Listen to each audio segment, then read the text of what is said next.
America first అంటున్న president Donald Trump నినాదంతో భారతీయ విద్యార్థులకు తిప్పలేనా?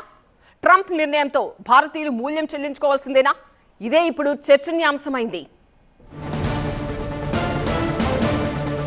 అమెరికాలో భారతీయ విద్యార్థులను కష్టాలు చుట్టుముట్టాయి. యుఎస్ ఇమిగ్రేషన్ కస్టమ్స్ ఎన్ఫోర్స్మెంట్ వెబ్సైట్లో ప్రత్యేక ప్రకటన కూడా కనిపిస్తోంది. స్టూడెంట్స్ వీసా ఫ్రాడ్కు సంబంధించి పార్ట్ టైం ఉద్యోగాలు చేసే వారి సమాచారం ఇవ్వాలంటూ ఐసీఏ ప్రకటన చేసింది.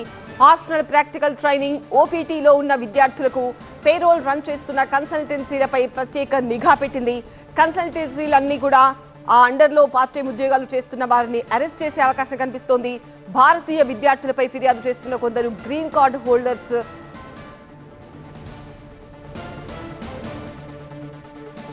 ఉన్నత చదువుల కోసం F1 వీసాపై అక్కడ ఉంటూ నిబంధనలకు విరుద్ధంగా పార్ట్ టైం ఉద్యోగాలు చేసుకుంటున్న వారు మాస్టర్స్ పూర్తయి ఓపీటీ సమయంలో ఉన్న వారంతా ప్రస్తుతం దిక్కుతోచని స్థితిలో కొట్టుమిట్టాడుతున్నారు.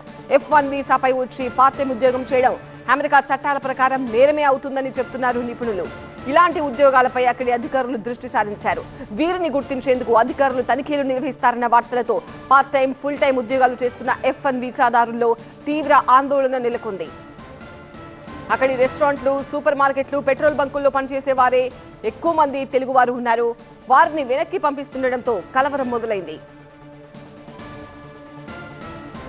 ఇదే అంశంపై టీవీ9 అసోసియేట్ ఎడిటర్ సుకుమార్ మరిన్ని వివరాలు అందిస్తారు.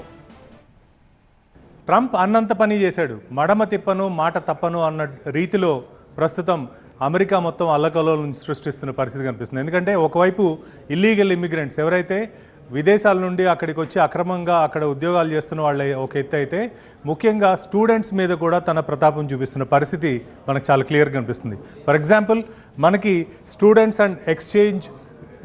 And exchange visitor program website ఇది. అంటే ఐస్ వెబ్సైట్లో మనకి స్టూడెంట్స్కి రిలేటెడ్గా ఏవైనా క్వరీస్ కానీ ఇలాంటివన్నీ ఉంటే రైజ్ చేసుకునే వెబ్సైట్ ఇది. ఇందులో ఇప్పటివరకు ఎప్పుడు అమెరికా చరిత్రలో లేని విధంగా ఇక్కడ ఒక బ్యానర్ ఐటమ్ వెలిసింది.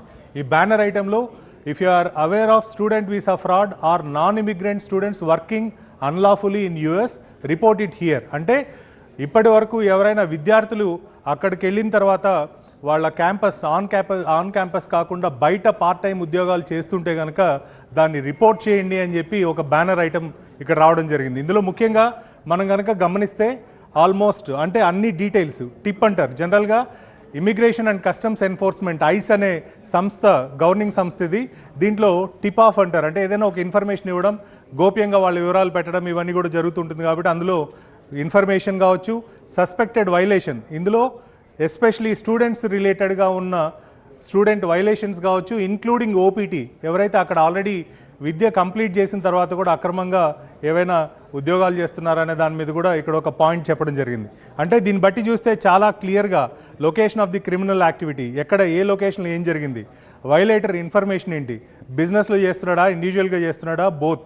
అంటే ఎవరైనా ఒక వ్యక్తి పార్ట్ టైం జాబ్కి స్టూడెంట్ని పెట్టుకుంటే అతని బిజినెస్ డీటెయిల్స్, ఎవరైతే ఆ వ్యక్తి పెట్టుకున్న స్టూడెంట్ డీటెయిల్స్ రెండింటికి సంబంధించి కూడా కంప్లైంట్ చేసే విషయాన్ని ఇక్కడ చాలా క్లియర్గా మెన్షన్ చేయడం జరిగింది. దీంతోపాటు ప్రైవసీ నోటీస్ అంటూ కూడా, అంటే ఈ డేటా ఎవరిచ్చినా కూడా వాళ్ళ పేర్లు ఏవి కూడా బయటకు రావు అని ఐస్ వెబ్సైట్లో స్పష్టంగా మనకి మెన్షన్ చేయడం జరిగింది. దీన్ని బట్టి చూస్తే యుఎస్ ఇమిగ్రేషన్కి సంబంధించి ఇప్పటివరకు ఏవైతే భయాలు ఉన్నాయో అవన్నీ కూడా నిజం అవుతున్న పరిస్థితి. అంటే ప్రతిరోజు దాదాపు 1000 మంది దాకా అరెస్ట్ చేయడం, మరో దాదాపు 800 మందిని డీపోర్ట్ చేయడం ఇలాంటివన్నీ కూడా జరుగుతున్నాయి. కాబట్టి ఇక్కడ ఎస్పెషలీ తెలుగు రాష్ట్రాల నుండి వెళ్ళిన స్టూడెంట్స్లో విపరీతమైన ఆందోళన ఉంది. ఎందుకంటే ఎక్కువగా తెలుగు విద్యార్థులు పనిచేస్తున్న రెస్టారెంట్స్ కావచ్చు, సూపర్ మార్కెట్స్ కావచ్చు, ఇలాంటి గ్యాస్ స్టేషన్స్ కావచ్చు, వీటిల్లో ప్రస్తుతం $6 నుండి $7 పర్ అవర్, అంటే ఒక గంటకి $6-7 వాళ్ళు పనిచేస్తున్న పరిస్థితి.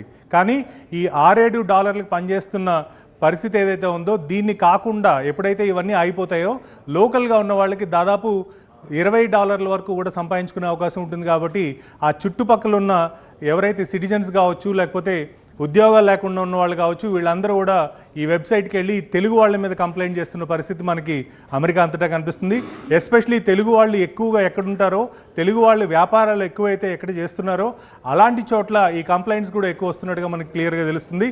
సో దీంతో ఆల్మోస్ట్ పార్ట్ టైం ఉద్యోగం చేయాలి అనే ఆలోచన ఉన్న స్టూడెంట్స్ అందరూ కూడా వాళ్ళ రూములకి వాళ్ళ కాలేజీలకి పరిమితమైన పరిస్థితి. దీనివల్ల వ్యాపారాలు చేసుకునే వాళ్ళు కూడా చాలా ఇబ్బందులు పడుతున్నారు అని చెప్పి మనకు వార్తలు వస్తున్నాయి. మరోవైపు మనకి ఐస్కి ఒక్కసారి కనుక చిక్కితే, అంటే ఏదైనా ఇన్ఫర్మేషన్ కానీ ఇలాంటి టిప్ ఆఫ్ కానీ దొరికితే ఆటోమేటిక్గా అది డేటాబేస్లోకి వెళ్ళిపోతుంది. ఆ డేటాబేస్లోకి వెళ్ళడం వల్ల ఇప్పటివరకు ఓపీటీ స్టూడెంట్స్ అని ఏదైతే అనుకుంటున్నారో వాళ్ళు ఇప్పటివరకు ఉద్యోగాలు చేస్తున్న వాళ్ళు కావచ్చు, వీళ్ళందరూ కూడా ఇబ్బందులు పడే పరిస్థితి కనిపిస్తుంది.